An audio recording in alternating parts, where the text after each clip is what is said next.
We're on the scene of an active shooting investigation. A woman drove to the Delta employee parking lot right behind me with a gun where shots were fired between her and a Clayton County police officer. You can actually see where one of the bullets came through these mailboxes and hit the victim over there. You can see just how fast these cars are going. When I talked to the Georgia DOT spokesperson earlier, he said at the very least, these workers could have called local police or used cones. Now, the police from Michigan flew in earlier this morning. They've been speaking with the suspect all day in the homicide unit on the 3rd floor. The victim told me she was walking through this bank driveway when a man approached her and started yelling obscenities. The victim was just coming out to check his mail like he did every afternoon when a car came speeding down this road and hit him. Now, when I spoke with a security team member earlier, he said businesses such as this one can protect themselves by having a separate computer where they keep all of their financial data. They lost her once in the ambulance. Happy was everything but the word to describe Logan Wilson's 21st birthday. Wilson was celebrating her birthday and the purchase of her new townhome on Maggie Lane in Jonesboro. But the night's fun came to an end when the victim stepped outside to take a picture. Red two-door Mustang had drove by, went around in the cul-de-sac, had to come back and just shot started fire. You can actually see where one of the bullets came through these mailboxes and hit the victim over there.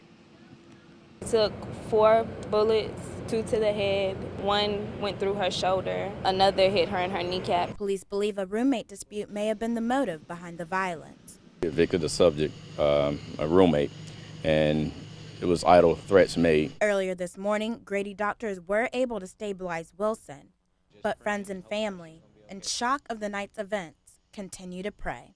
And I can't understand why somebody would even take it to this measure. Beautiful girl and a beautiful spirit, always laughing and just being herself, and I just don't understand why anybody would want to take that. Aaron Rogers, Channel 2 Action News. Earlier this year, the city of Atlanta tried to create more jobs for teens during the summer. But when the city ran out of opportunities, Friends of English Avenue stepped in. The organization pays 10 to 20 students to rake, flip, and haul trash from abandoned lots.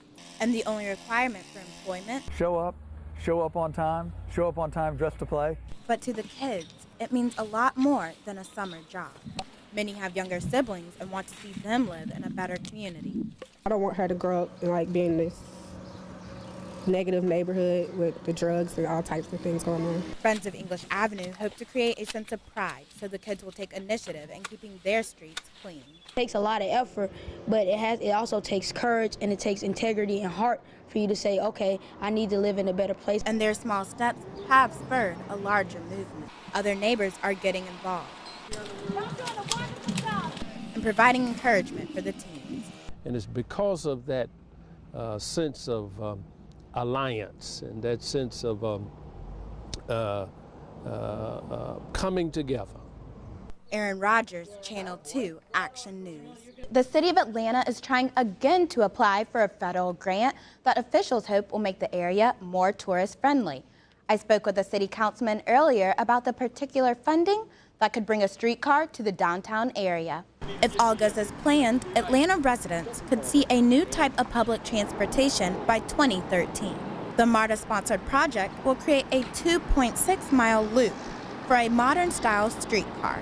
The streetcar will run from Edgewood and Auburn Avenue to Centennial Olympic Park. City Councilman Kwanzaa Hall says he hopes it will aid businesses by helping tourists get around the city better. And we're excited about this because we think it could bode very well for economic development, increasing investment along this particular block in particular. We spoke to several business owners on Auburn Avenue, and their feelings are mixed. Some owners say they don't feel the car will bring extra traffic through their doors, while others are more optimistic. I think it will because, more people, more visitors. And residents like David Jones welcome the idea. Yeah, I travel on it. It really help out the people around here who need to get to work, get to the train station and stuff. Councilman Hall believes the history in the city should be a prime reason for granting the request. And when we talk about federal investment under the Obama administration, I think there's no better place than the King Historic District for transportation dollars to be expended. Earlier this year, Atlanta officials applied for a federal stimulus of $3 million, but were denied. This time, the request is for over $50 million. If the streetcar grant is approved, passengers can expect to pay about $1 to ride. The number of lightning-related accidents has been incredible this summer. Earlier today, Ashton Pelham was in Griffin, where the latest in these incidents left a congregation without a home. That was Channel 2's Ashton Pelham in Griffin. Just last night, there were over 1,000 lightning strikes within a 15-minute period. Channel 2's Tyler Malden is here to give us more details on why we're seeing so much lightning this year and what you need to do to stay safe. Now the latest on a major drug bust. Today, 6 people accused of drug trafficking are expected to appear at a hearing in Fulton County. Officials say the 6 were operating a grow house in southeast Atlanta when a task force came in and removed the marijuana plants.